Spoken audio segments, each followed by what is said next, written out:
नमस्कार, welcome to world affairs. मैं हूं प्रशांत धवन और इस वीडियो में हम डिस्कस करेंगे ये बहुत ही इंपॉर्टेंट क्वेश्चन कि भारत रियलिस्टिकली कितने मेडल्स जीत सकता है टोक्यो ओलंपिक्स में। ये वीडियो बाय द वे मैं रिकॉर्ड कर रहा हूं 28 जुलाई 2021 को।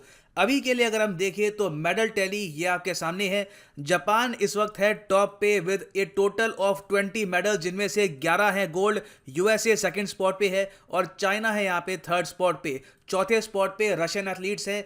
Russia as a country Olympic से इस वक्त बैन है, मगर उनके एथलीट्स फिर भी यहाँ पे पार्टिसिपेट कर रहे हैं। इन लोगों ने टोटल अभी यहाँ पे 19 मेडल जीत लिए हैं।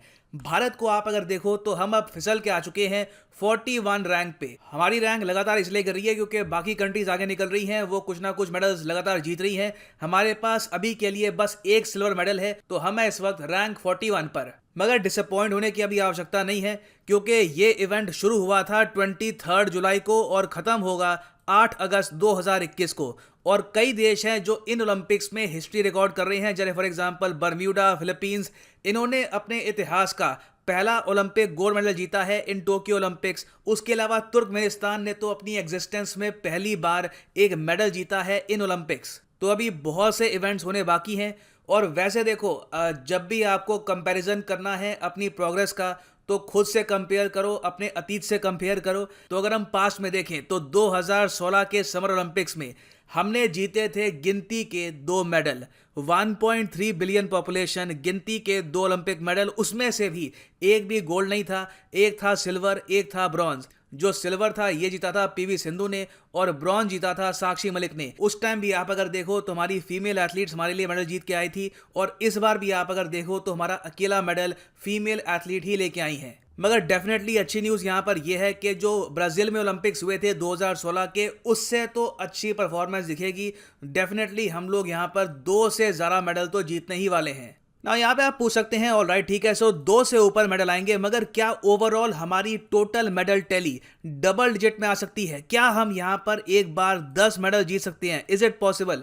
तो मैं कहूंगा इसके चांसेस कम है। इवन दो मेरे ओपिनियन के अगेंस्ट कई कंपनीज आज के समय, यूएस बेस्ड कंपनीज, उन्होंने डेटा एवेल्युएशन करी है, उन्होंने अपनी तरफ से प्रेडिक्शन करी है कि भारत इस बार के टोक्यो ओलंपिक्स में टोटल 19 मेडल जीतने वाला है। ये मैं आपको दिखाता हूं वेबसाइट से। एक बहुत ही famous data and technology company है ग्रेस नोट के नाम से, कभी आप गूगल करिएगा। It is a huge corporation और इन्होंने पूरे ओलंपिक्स का एनालिसिस किया है कि चाइना कितने मेडल जीतेगा, जापान कितने जीतेगा, और इनके हिसाब से भारत जीतने वाला है यहाँ पर 19 मेडल्स। सो यहाँ पे आप देख सकते हैं, ये है ग्रेस नोट की वेबसाइट। और आपको अगर ये वेबसाइट ओपन करनी है खुद तो बस गूगल कर लेना 2020 virtual medal table by grace note, तो ये आपको यहाँ पे मिल जाएगा। और इनके हिसाब से नंबर 1 पे रहने वाला है मेडल टैली में यूएसए। टोटल इनके मेडल कम हो जाएंगे। पिछली बार ब्राजील में जो ओलंपिक्स हुए थे वहां पे यूएस ने जीते थे टोटल 121 मेडल। इस बार इनके मेडल कम होके हो जाएंगे 96। उसके बाद सेकंड नंबर पर रहेंगे Russian athletes. Russian athletes in total यहां पर जीत जाएंगे 68 मेडल्स। और तीसरे स्पॉट पे आ जाएगा इस बार चाइना। जापान होगा यहां पे चौथे नंबर पे। फिर अगर हम बात करें इंडिया की, तो इंडिया को यहां पे आप देखोगे, इंडिया और टर्की को ये रखते हैं बराबरी पे। ये कह रहे हैं कि टर्की और भारत दोनों जीतेंगे 19 मेडल। फर्क यहाँ पे ये होगा कि भारत के पास होंगे 4 गोल्ड मेडल, टर्की के पास इनके हिसाब से होने वाले हैं 7 गोल्ड मेडल। नाउ यूजुअली मैं अपना पर्सनल ओपिनियन शेयर करता नहीं हूँ, मगर यहाँ पे सिंस हम एनालिसिस ही कर रहे हैं डेटा का, तो I think it is important to share my personal opinion. मेरे हिसाब से इनकी जो प्रोडिक्शन है बहुत ज़्यादा एम्बिशियस है, ओवर एम्बिशियस है। हम लोग 19 मेडल शायद ना जीत पाए, हो सकता है कि 10 मेडल्स भी ना जीत पाएं। मेरे हिसाब से रियलिस्टिक यहाँ पर एक्सपेक्टेशन होगी कि 5 से लेकर 9 मेडल के आसपास हम जीत सकते हैं। ऑब्वियसली मैं चाहूँगा कि यहाँ पर 19 मेडल क्या, हम 29 मेडल जीतें और उसके भी आगे जाएं। दिल तो यही चाहता है, मगर जो रीसेंट डेवलपमेंट्स हुई हैं उसको अगर हम एनालाइज करें तो लगता नहीं है कि हम यहाँ पे 19 का आंकड़ा छू पाएंगे। एक्चुअली डबल डिजिट भी अभी के लिए काफ़ी मुश्किल लग रहा है। रीजन मैं आपको बताता हूं क्या है। शूटिंग में देखिए ब्लंडर हो गया है। ग्रेस नोट ने जो भी प्रेडिक्शन करी है वहां पर सेंट्रल जो यहां पे इवेंट था वो था भारत के लिए शूटिंग। यहां पे इन्होंने ये कहा कि इंडिया जीत सकता है 2 गोल्ड, सिल्वर मेडल भी जीत सकता है, ब्रॉन्ज की भी यहां पर पॉसिबिलिटी है। और गोल्ड मेडल ये कह रहे थे कि इला वेलिन जीत सकती है इन विमेंस कैटेगरी, और उसके अलावा मनु भाकर और सौरभ चौधरी यहां पर जीत सकते हैं इन मिक्स्ड इवेंट। प्रॉब्लम यहाँ पर ये हुई है कि दोनों आगे क्वालिफाई नहीं कर पाए अपने रिस्पेक्टिव इवेंट्स में। यहाँ पे आप देखोगे आर्टिकल है shooters miss the Olympic target. इसके बहुत से कारण बताए जा रहे हैं। एक रीजन ये भी कह रहे हैं कि मनु भाकर और जसपाल राणा आपस में काम नहीं कर पाए। कोच और बाकी जो टीम मेंबर्स हैं उनके बीच में काफ़ी मतभेद थे, काफ़ी डिफरेंसेस थे। उसके अलावा भाकर की जो यहाँ पे गन थी वो माल फंक्शन कर गई, वो गन में कुछ इश्यूज आ गए थे। इस चीज़ को लेकर भारत में जो नेशनल राइफल एसोसिएशन है इन्होंने एक नोटिस भी सर्व किया है स्विस गन मेकर रेपाइज को कि आपकी जो गन है ये माल फंक्शन कर गई ओलंपिक इवेंट में। तो देखिए either way whatever the reason was, shooting में तो डेफिनेटली गोल्ड की जो पॉसिबिलिटी थी ये काफ़ी हद तक अब डूब चुकी है। बाकी अगर किस्मत हमारी अच्छी हुई तो एक सिल्वर या ब्रॉन्ज मेडल हो सकता है कि इन द फ्यूचर आ जाए। फिर अगर हम बात करें रेसलिंग की तो ग्रेस नोट ने यहाँ पर यह कहा है कि 3 मेडल यहाँ पे भारत के आ सकते हैं, 2 आएंगे गोल्ड, एक हो सकता है कि ब्रॉन्ज भी यहाँ पर आ जाए। गोल्ड मेडल ये एक्सपेक्ट कर रहे हैं from Bajrang Punia in 65 kg wrestling category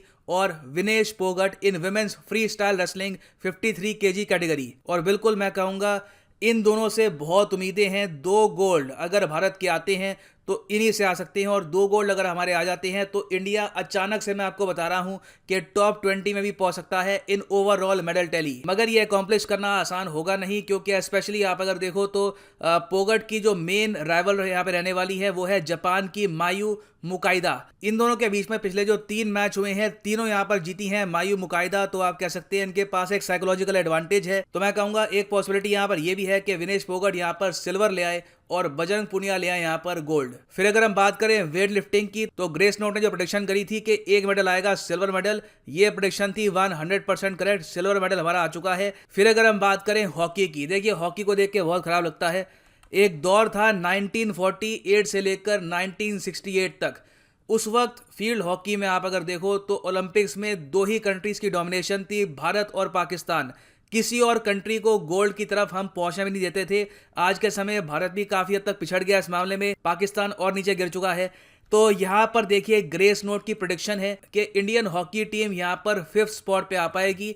bronze silver की भी यहाँ पर कोई एक्सपेक्टेशन दिख नहीं रही। बाकी अगर कोई मिराकल हो जाए बहुत अच्छी बात है, मैं बस यहाँ पे आपको प्रेडिक्शन शेयर कर रहा हूँ इस कंपनी की। फिर अगर हम बात करें बॉक्सिंग की तो ये है मेगा इवेंट फॉर इंडिया। यहाँ पे उम्मीद है कि 5 मेडल आ सकते हैं, मगर कोई भी गोल्ड मेडल की यहाँ पे एक्सपेक्टेशन नहीं कर रहा। 5 मेडल अगर आएंगे तो 3 हो सकते हैं सिल्वर आए और 2 हो सकता है कि ब्रॉन्ज आए।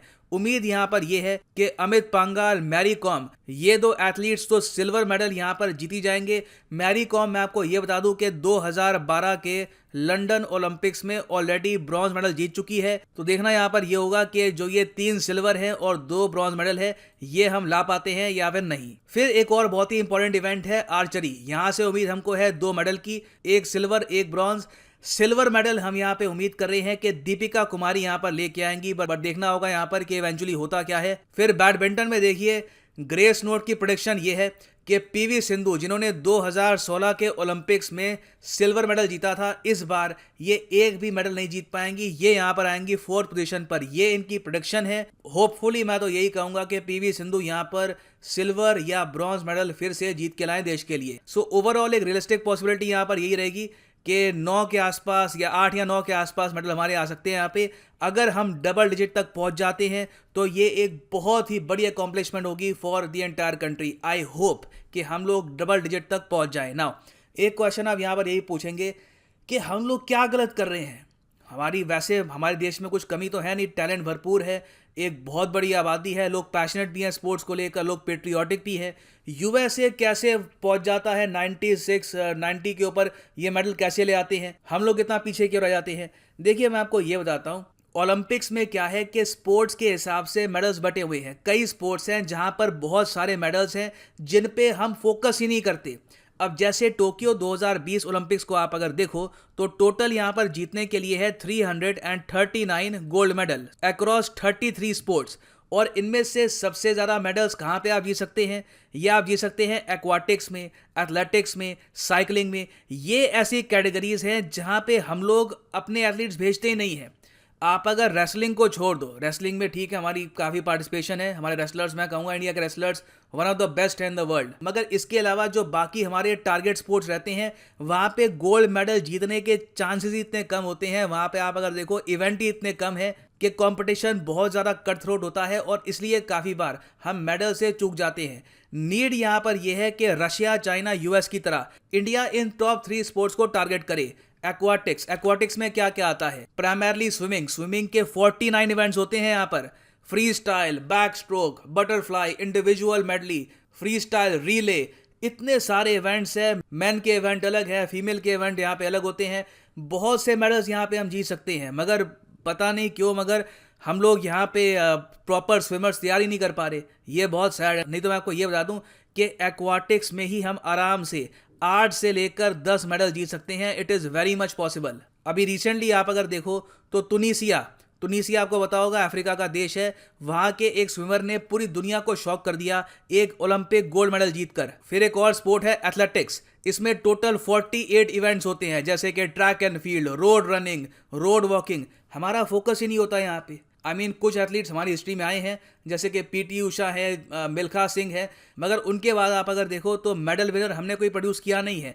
एथलेटिक्स में बहुत से मेडल्स हम जीत सकते हैं अगर हम यहाँ पे प्रॉपरली फोकस करें। और इसके अलावा भी आप अगर देखो कई और कैटेगरीज है, जैसे कि जिम्नास्टिक्स है, जूडो में हमारा फोकस ही नहीं रहता इतना। रोइंग एक और यहाँ पे कैटेगरी है। तो नीड यहाँ पर ये वाले ओलंपिक्स तो खैर अब ऑलमोस्ट खत्म ही हो गए यहाँ पर। इसके बाद जो ओलंपिक्स होंगे 2024 में, उसमें मैं उम्मीद यही करता हूं कि भारत सरकार टॉप 3 यहाँ पे स्पोर्ट जो हैं उनमें फोकस करेगी। और इनमें अगर हमने प्रॉपरली फोकस कर लिया तो आराम से हम 25 मेडल भी ला सकते हैं पूरे ओलंपिक्स में। और सिंस यहाँ पे हम बात ही कर रहे हैं 2024 के ओलंपिक्स की, तो फाइनली मैं आपसे यहाँ पे क्वेश्चन पूछूंगा कि कौन सा देश होस्ट करेगा 2024 के summer Olympics? Germany, China, France या फिर यूएसए? कमेंट सेक्शन में करो आंसर। सही आंसर इसका आपको मिल जाएगा पीडीएफ में। पीडीएफ आपको डिस्क्रिप्शन सेक्शन में मिल जाएगी। और वैसे इजी क्वेश्चन है, आप गूगल करेंगे तो भी यहाँ पे इसका आंसर आपको मिल ही जाएगा। और फाइनली मैं आपको ये बता दूं कि now is the best time to buy the Unacademy combo offer course. आज 28 तारीख है, कुछ ही दिन बाद ऑल टुगेदर अनअकैडमी की सेल खत्म हो जाएगी और प्राइसेस उल्टा और ज़्यादा इंक्रीज भी हो जाएंगे फ्रॉम द नेक्स्ट मंथ। तो आप परचेज कर सकते हैं कोर्सेज। सिंपली जाओ कमेंट सेक्शन में, यहाँ पे आपको पिंड एक लिंक मिल जाएगा, अनअकैडमी जीएस प्लस कॉम्बो, या आप परचेज कर सकते हैं। कॉम्बो में देखो खास बात ये होती है कि आप प्रीलिम्स, मेंस, ऑप्शनल तीनों की तैयारी आप कर पाओगे। अगर आपको लाइफ में एक बार एक प्रॉपर अटेम्प्ट देना यूपीएससी का, तो ये कॉम्बो ऑफर आपकी प्रॉपरली हेल्प करेगा थ्रू आउट दी एग्जामिनेशन। और अगर यहाँ पे आप लकी हैं, अभी आप कॉलेज में हैं, 2 साल आपके पास हैं प्रिपरेशन करने के लिए, तो आप परचेज कर सकते हैं 24 मंथ का कोर्स, जो आपको पड़ेगा 3324 रुपीज़ का। मगर ये प्राइस और कम हो जाएगा अगर आप यूज करते हैं प्रोमो कोड PD10।